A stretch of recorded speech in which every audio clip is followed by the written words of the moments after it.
इस कार्यक्रम के पुण्यार्चक हैं स्वर्गीय पंडित श्री रतनलाल जी बैनाड़ा की स्मृति में बैनाड़ा उद्योग लिमिटेड, आगरा।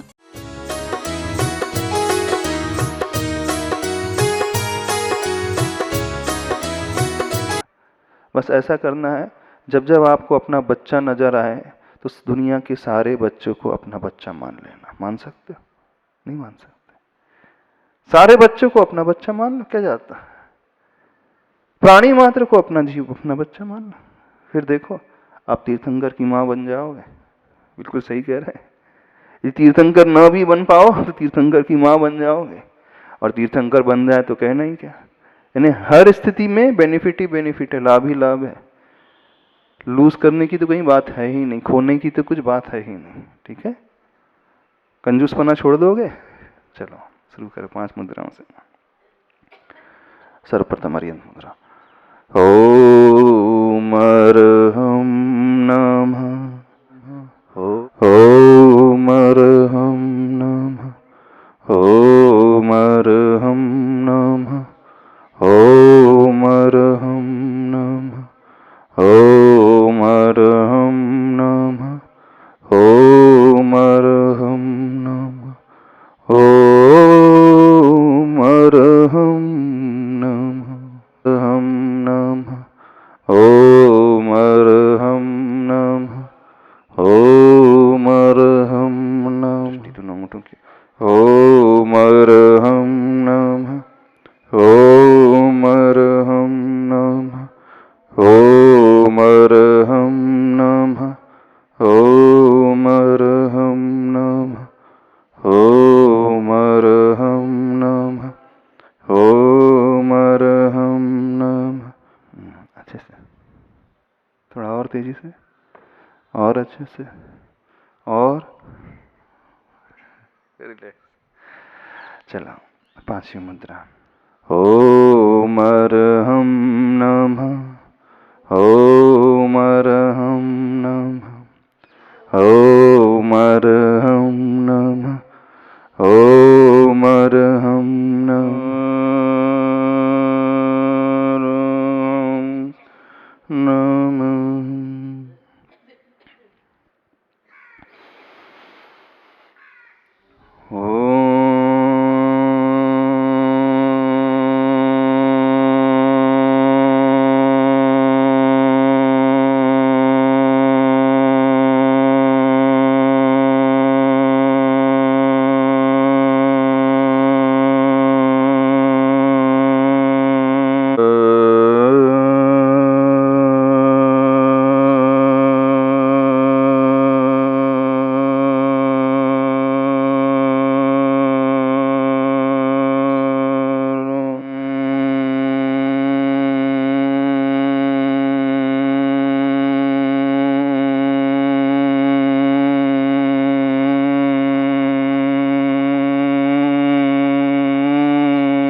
एकदम रिलैक्स होकर के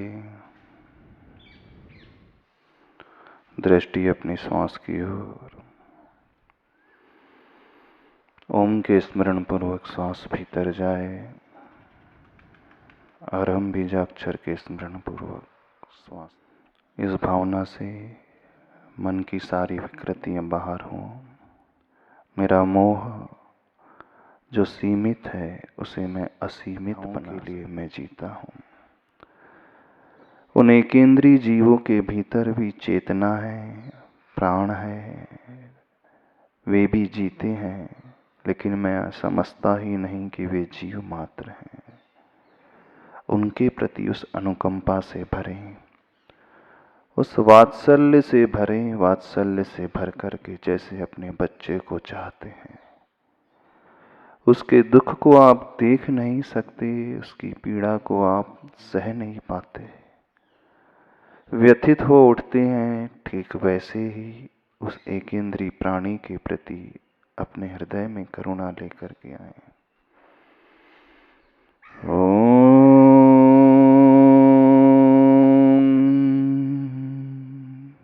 संसार में रहने वाले समस्त प्राणियों के प्रति मैं उस करुणा को लेकर के आता हूँ, वात्सल्य को लेकर के आता हूँ। अपने सुख के लिए न जाने कितने प्राणियों की मैं हिंसा कर बैठता हूँ। वो जल का एक जीव असंख्यात, उन्हें ऐसे ही बहा देता हूँ। वे अग्नि का एक जीव, घर में अग्नि जला करके ऐसे ही नष्ट कर देता हूँ। फैन, एसी, कूलर ऑन करके न जाने असंख्यात कितने वायु का एक जीवों का मैं संहार करता हूँ। देखें उनके प्रति हमारी कठोरता कितनी है। उस कठोरता को छोड़ करके करुणा को अपने भीतर लेकर के आए। वो वनस्पति का एक जीवों का मैं हनन करता हूँ। उनकी चेतना को नहीं समझ करके अपने सुख के लिए सब कुछ करता हूँ। उस सुविधाओं को छोड़ करके उस करुणा को लेकर के आता हूँ उनके उत्थान के लिए। हृदय से चिंतन करें, भावना भाएं।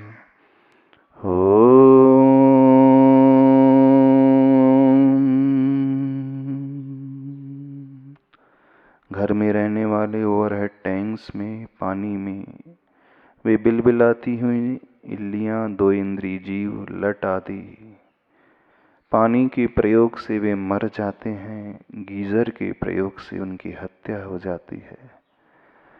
लेकिन शरीर के सुख के लिए मैं यह भी ध्यान नहीं रखता हूँ, उनकी पीड़ा को अपनी सुविधाओं के लिए छोड़ देता हूँ। देखें बिलबिलाते हुए इन जीवों को देखें। न जाने वर्षों से कितना अपराध मैंने किया है, उन जीवों को सताया है, पीड़ा पहुंचाई है। बिल्कुल अपने अपने घर में उस दृश्य को देखें।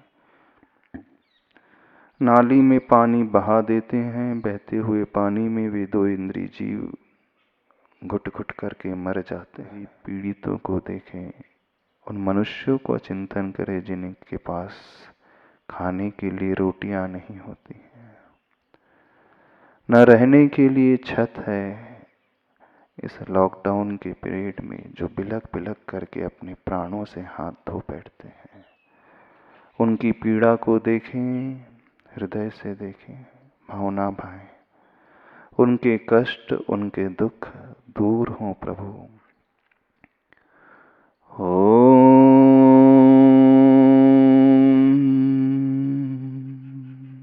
हृदय से भावना भाएं।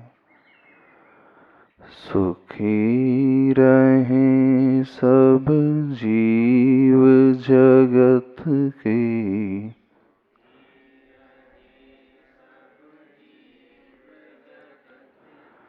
सुखी रहें सब जीव जगत के।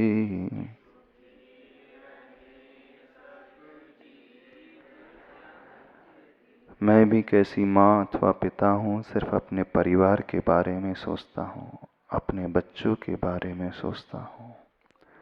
दुनिया में लाखों अनाथ बच्चे हैं जिनके पास माँ नहीं है, पिता नहीं है, अनाथ आश्रम में पल रहे हैं। आज के समय हजारों बच्चे ऐसे हैं जिनकी माँ चली गई है, जिनके पिता अकाल में ही चले गए। परिवार में वे अकेले रह गए हैं, बीमारी से अपने आप को खोया है। उनके दुखों को देखें, उनकी व्यथा को विजुलाइज करें, धारणा में लेकर के आए। मैं सिर्फ अपने परिवार का सोचता हूँ, कभी भी उनकी पीड़ा को मैंने सोचा नहीं। उन बच्चों को देखें जो भूख से रोते हैं, बिलख रहे हैं, जिन्हें कोई खिलाने वाला नहीं, दूध पिलाने वाला नहीं, सड़क किनारे पड़े रहते हैं, लोग दुत्कार करके चले जाते हैं, गरीबी में जी रहे हैं। मनुष्य वे भी हैं, मनुष्य मैं भी हूँ। मुझे सारी सुविधा मिली है, लेकिन वे दुविधा में पलते हैं। न खाने के लिए है, न पहनने के लिए है, न ही ओढ़ने के लिए। उन मनुष्यों को देखें जो दवा के अभाव में अपने प्राणों से हाथ धो रहे हैं।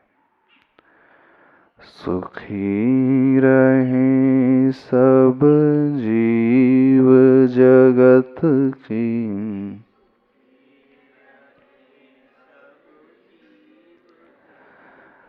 देखिए हॉस्पिटल के उस दृश्य को, देखें जो वेंटिलेटर में पड़े हुए हैं, जो ऑक्सीजन सपोर्ट में अपने जीवन को जी रहे हैं, लेकिन पूर्ण आयु नहीं हो मिल पा रही, उससे पहले ही अपने प्राणों से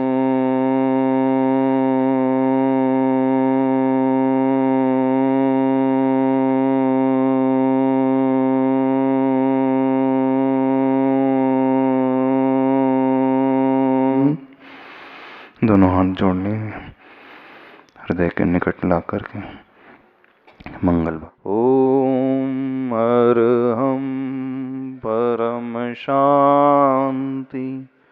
ओम अरहम परम शांति। ओम अरहम परम शांति। दोनों हाथों को रगड़कर पूरी ऊर्जा को अपने शरीर से स्पर्श करके समस्त संसार में एक्सेस एनर्जी को संप्रेषित करेगा। प्लीज संसार की कल्याण करने वाले भगवान महावीर स्वामी की, आचार्य भगवान गुरुदेव विद्यासागर जी महाराज। महाराज श्री, कुछ शंकाएं हैं जो भक्तों के माध्यम से आई है। महाराज जी अंशुल जैन दिल्ली से चरणों में बारंबार नमोस्तु करते हुए उनकी शंका है, महाराज जी इस कोरोना महामारी में लोग इतने भयभीत हैं कि जिसको यह बीमारी हो जाती है वह अपने जीने की इच्छा छोड़ देता है, वह इतना डर जाता है कि हम अब नहीं बचेंगे, ऐसा क्यों? ऐसी घटनाएं सुनने में आ रही हैं। कल कोई कह रहा था एक परिवार के व्यक्ति को कोरोना हो गया, वो एक्सपायर हो गया। उस परिवार में रहने वाले 2 बच्चे और उसकी माँ, तीनों ने जहर खा करके आत्महत्या कर ली। ये गुजरात की घटना है। एक घटना और घटित हो गई, हस्बैंड एक्सपायर हो गया तो पत्नी ने हॉस्पिटल की इस छत से कूद करके सुसाइड कर ली। व्यक्ति इतना भयभीत है, इतना निराश हो चुका है, यदि कुछ कैजुअलिटी घटित होती है तो वो अपने भी प्राणों से हाथ धोने के लिए तैयार हो जाता है। वो अपनी कीमत भी भूल जाता है, अपने आप को भी खो देता है। उसे ऐसा प्रतीत होता है अब संसार में कुछ बचा ही नहीं। तीव्र जब मोह होता है, उस मोह के कारण, लगाव के कारण व्यक्ति ऐसा कदम उठा लेता है, एक मेंबर चला गया तब हमारी जिंदगी में कुछ है ही नहीं। जो कुछ हमारा जीवन था उन्हीं के आश्रित था, उन्हीं से था। ठीक है, दुर्घटना हुई, कैजुअलिटी घट गई, जो नहीं होना था बीमारी में वो व्यक्ति चला गया, ठीक नहीं हुआ ये मानते हैं, लेकिन ऐसी कैजुअलिटी के पीछे अपने आप को भी खो देना, क्या ये उचित है? क्या यह कदम सही है कि व्यक्ति स्वयं सुसाइड कर ले और अन्य मेंबर्स को भी सुसाइड करने के लिए प्रेरित कर दे, बोले अब कुछ नहीं बचा संसार में? देखो, इस बात को पहचाने, ये जो संबंध है तात्कालिक है। हर आत्मा का अपना स्वतंत्र अस्तित्व होता है। हर व्यक्ति अपने पुण्य और अपने पाप को स्वयं लेकर के आता है। संयोग हो गया, कुछ जीव एक परिवार में आ गए, लेकिन उनका संबंध वहीं तक है। एक परिवार में रहते हुए भी सभी का अस्तित्व स्वतंत्र स्वतंत्र होता है। यदि कोई सुसाइड कर ले तो क्या वो दुख से छूट जाएगा क्या? कर्मों से छूट जाएगा क्या? सुसाइड करना इसका समाधान थोड़ी है। आत्महत्या करना इन परेशानियों से ऊपर उठने का सॉल्यूशन है ही नहीं। हम यह क्यों भूल जाते हैं? ये उसका कर्म था, हमारा कर्म अलग है। ठीक है, हमने मेहनत की, पुरुषार्थ किया उसका इलाज कराने के लिए, परिस्थितियां इतनी प्रतिकूल हो गई वो नहीं बच पाया।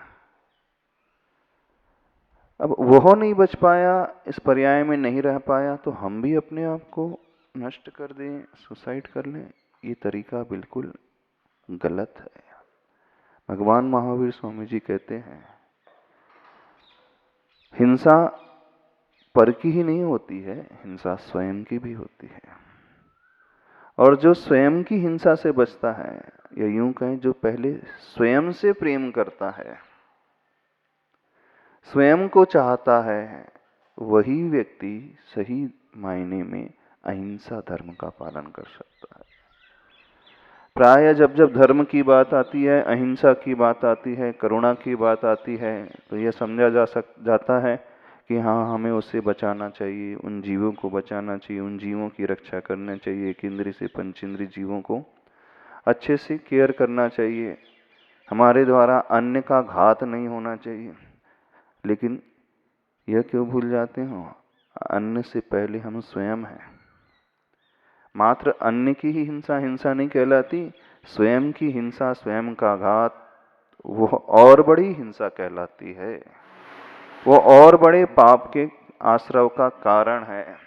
और जो व्यक्ति सुसाइड कर लेता है, आत्महत्या कर लेता है, यदि वह सोचे कि मैं मुक्त हो गया हूँ, दुखों से ऊपर उठ गया हूँ, तो बहुत बड़ी भ्रामक धारणा है, क्योंकि आत्मा कभी मरती नहीं। इस भाव से आप चले जाओगे तो अगले भाव में पैदा होकर दुख वहां पर भोगना पड़ेंगे, और इससे कई गुना ज्यादा भोगना पड़ेंगे। इस श्रद्धा को लेकर के आओ, इस विश्वास को लेकर के आओ। यदि कुछ घटता भी है तो अपने भीतर धैर्य धारण करो और परिस्थिति से लड़ने का सामना करो। अपने आप को यूं छोड़ देना, अपने आप को समाप्त कर देना, यह तरीका पूर्णतः गलत है। इससे बचने की कोशिश करें। कह सकते हैं आप कि जब परिस्थिति ऐसी निर्मित होती है, उस समय कुछ सूझता नहीं है, हम चारों तरफ से निराश हो उठते हैं, भय हमारे ऊपर हावी हो जाता है, कुछ भी समझ में नहीं आता। जो व्यक्ति ऐसा कदम उठाता है, सुसाइड वाला कदम, यानी वह कितना डरा हुआ, कितना हताश, कितना निराश होता है, देखो। क्योंकि किसी के साथ कुछ भी घटित हो सकता है। अभी तो ऐसा माहौल है, कोई भी यहां पर सेफ नहीं है। चाहे वो डॉक्टर हो, एक घटना सुनी मिली, डॉक्टर थे, वो डॉक्टर खुद चले गए, जैन थे डॉक्टर, कोरोना से चले गए। क्या कर सकते? संभालने की कोशिश हर कोई कर रहा है, लेकिन जब तीव्र पाप कर्म का उदय होता है, तीव्र असाता वेदनी कर्म का उदय होता है, निकाचित कर्म का, निदत्ति कर्म का उदय होता है, तो उसे तो भोगना ही पड़ता है। तो हम अपने मानस को तैयार करें हर परिस्थिति का सामना करने के लिए। इसलिए नहीं कह रहे कि हमारे साथ घटित हो ही जाए, कथनचित यदि कदाचित हो जाए, प्रतिकूलता थोड़ी बहुत भी आ जाए, तो हम उसे कैसे फेस करेंगे?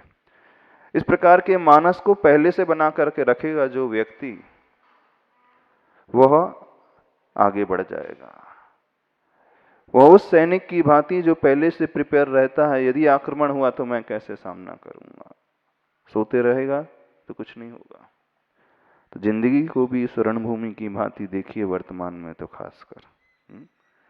यदि कुछ होता है तो हम कैसे रिएक्ट करेंगे, और जो रिएक्ट कर रहे हैं, जिनका जैसा रिएक्शन हो रहा है आज वर्तमान में, वो बहुत अलग ही प्रकार का है। सुसाइड करने वाला रिएक्शन सबसे बेकार है।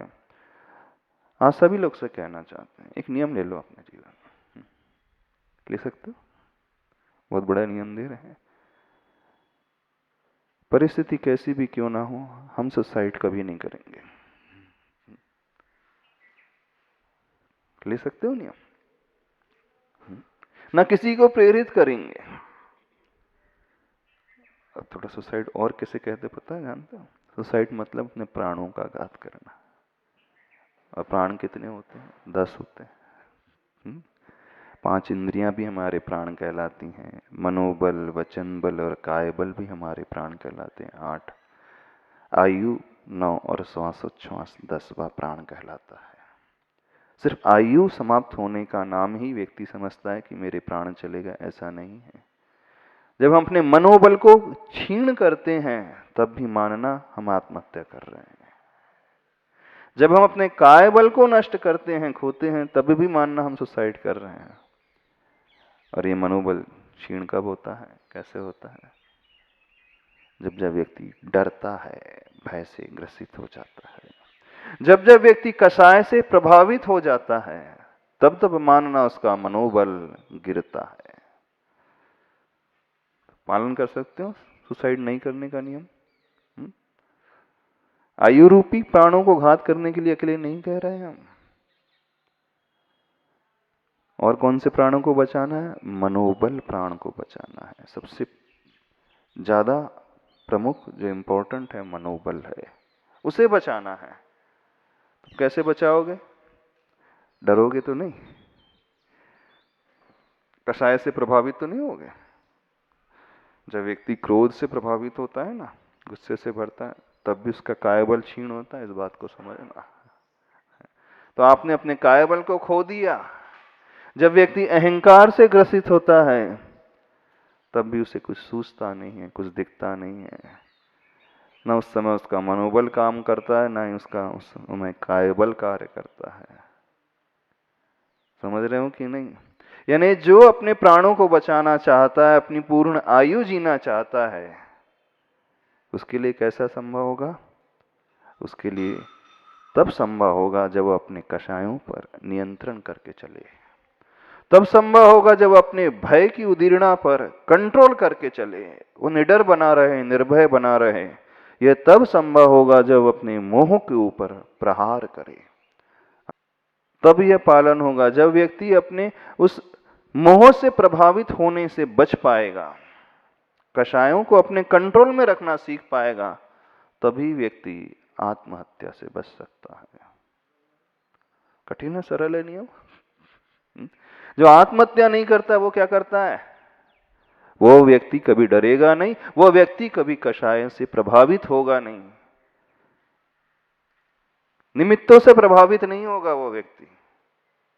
तभी वह अपनी पूर्ण आयु, स्वस्थ आयु, जितनी आयु उसे मिली है उसे जी पाएगा।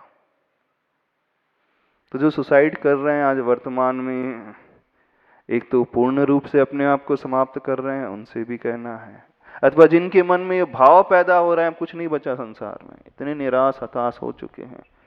क्यों? क्योंकि परिवार के वो चले गए सदस्य, अब हमारे संसार में तो कुछ बचा ही नहीं।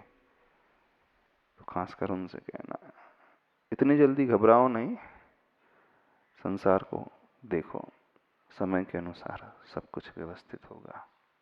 और थोड़े बहुत कषाय से भी प्रभावित होते हैं तो उसको कंट्रोल करना भी सीखो। हो पाएगा? कठिन नियम है, आसान नियम नहीं है। कौन सा नियम? सुसाइड नहीं करने का।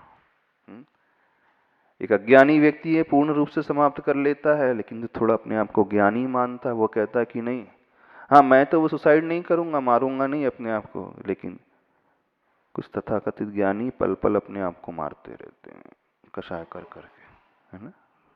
सो कॉल्ड ज्ञानी लोग होते हैं, जो होते तो नहीं है अंतरंग से ज्ञानी, लेकिन अपने आप को ज्ञानी कहलवाना पसंद करते हैं, विद्वान कहलवाना पसंद करते हैं। अपने एक भ्रम में जीते कि नहीं हम थोड़े बहुत ज्ञान को रखते हैं, क्योंकि हमने इतना पढ़ा है, हमारा इतना नाम है, दुनिया इतना हमें मानती है।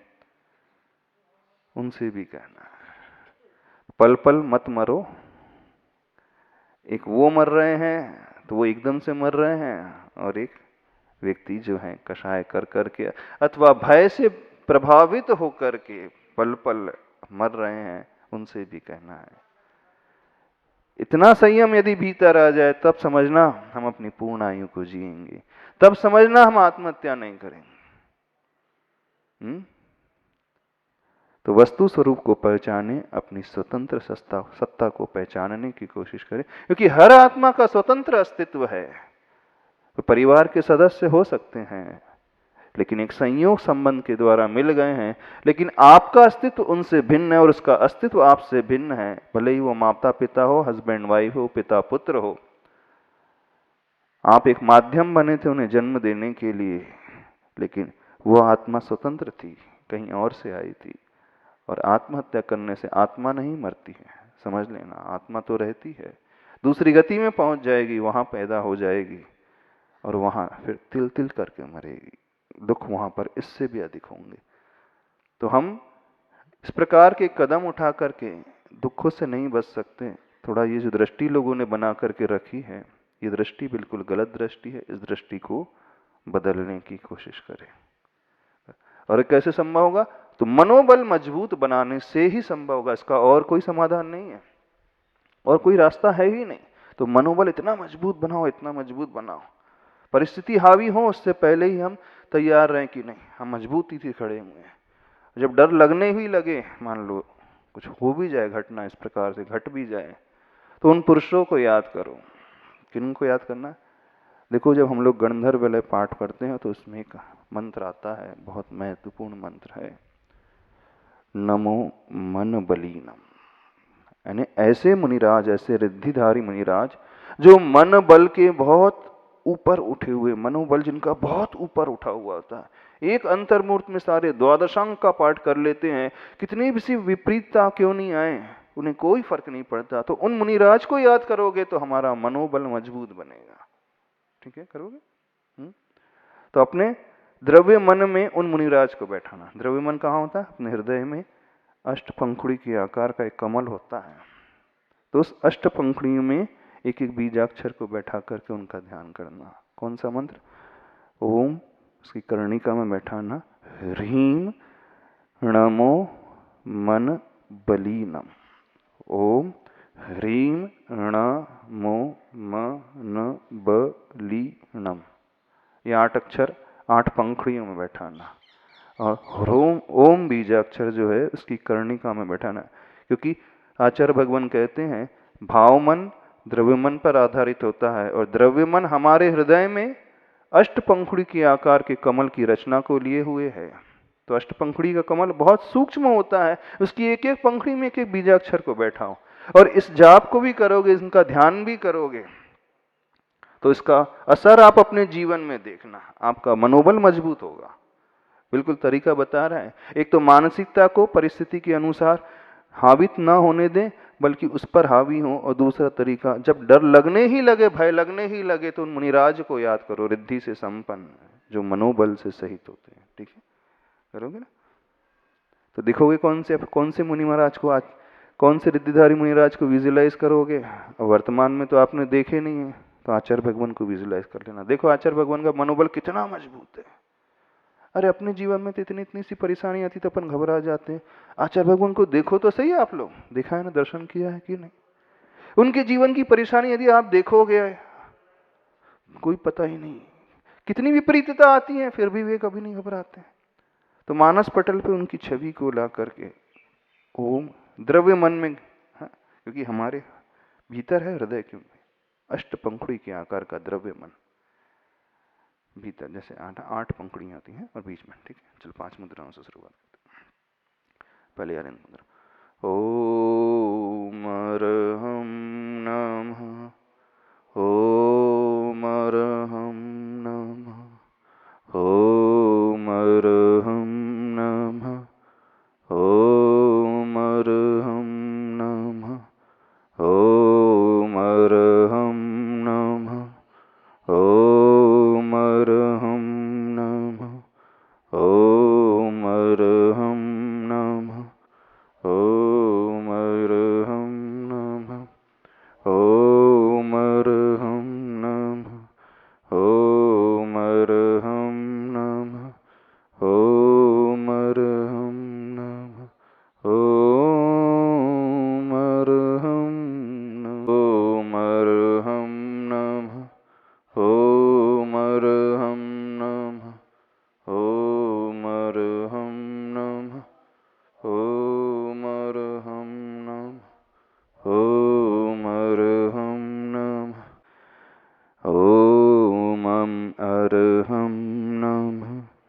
ॐ अर्हं नमः, ॐ अर्हं नमः, ॐ अर्हं नमः, ॐ अर्हं नमः,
चमकती हुई लाल वर्ण में रखना है। दूसरी पंखुड़ी में ण बीजाक्षर, तीसरी पंखुड़ी में मो बीजाक्षर, चौथी में म, छठी पांचवी में न, छठी में ब, ली, णम। इस प्रकार से हमारा वो द्रव्य मन का कमल पूर्ण विकसित हो रहा है इस भावना से बिल्कुल, और वही हमारे मनोबल को मजबूत बनाएगा। ओम हृदय के बीचों बीच दृष्टि लाते हुए, जहाँ कमल की कर्णिका होती है उस ओर दृष्टि लाते हुए चमकती हुई लाल वर्ण में उस ओम बीजाक्षर को देखें। ओम।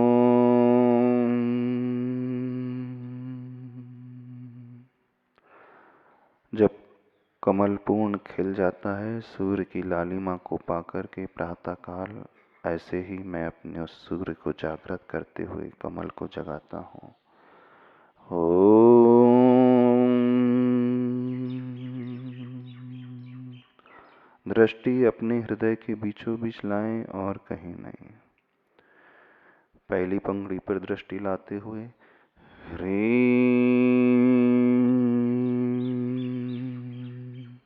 ये दुनिया का सबसे पावरफुल बीजाक्षर जो हमारे भीतर शक्ति को पैदा करेगा।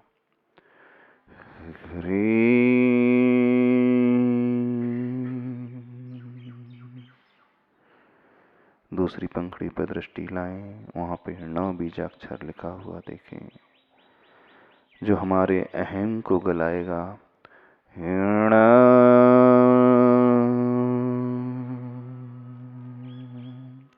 चमकते हुए लाल वर्ण में एक एक बीजाक्षर को उस कमल की पंखुड़ी पे लिखा हुआ देखें। अंगड़ी पर दृष्टि लाएं जहां मन का म बीजाक्षर देखें। ओम ह्रीं ह्णामो म। ओम ह्रीं ह्णामो म। अगली पंखुड़ी पे पहुंचते हुए ओम ह्रीं ह्णामो म न।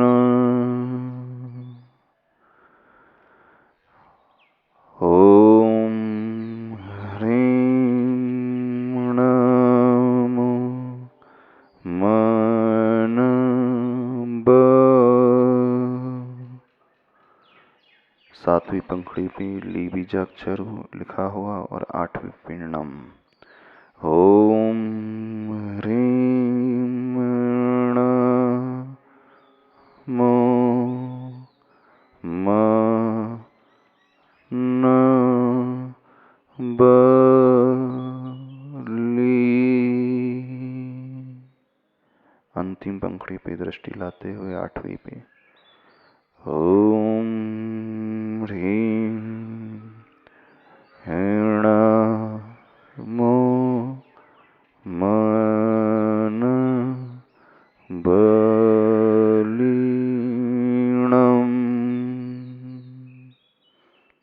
अब ध्यान पूर्वक वह कमल पूर्ण खिला हुआ है ऐसी धारणा बनाते हुए हमारा द्रव्य मन जो हमारे भाव मन के लिए कार्यकारी होता है ओम ह्रीं ह्णामो म न ब लीणम्। ओम ह्रीं नमो म न ब लीनम्। तेजी से ओम ह्रीं नमो म न ब लीनम्। ओम ह्रीं नमो म न ब लीनम्। ओम ह्रीं। तेजी से हृदय से उठाना है इसको, कंठ तक पहुंचाते हुए सिर के सबसे ऊपरी भाग तक पहुंचाते हुए ओम ह्रीं नमो म न ब लीनम्। ओम ह्रीं नमो म न ब लीनम्। ओम ह्रीं नमो म न ब लीनम्। तेजी से ओम ह्रीं नमो म न ब लीनम्। ओम ह्रीं नमो म न ब लीनम्। और तेजी से अरहं परम शांति। ओम अरहं परम शांति। ओम अरहं परम शांति। दोनों तली को रगड़कर पूरी ऊर्जा को अपने शरीर से स्पर्श करके एक्सेस एनर्जी को संसार के कल्याण के लिए संप्रेषित करिए। बोले देवादिदेव खजाना श्री महावीर भगवान की। संत शिरोमणि आचार्य भगवान गुरुदेव विद्यासागर।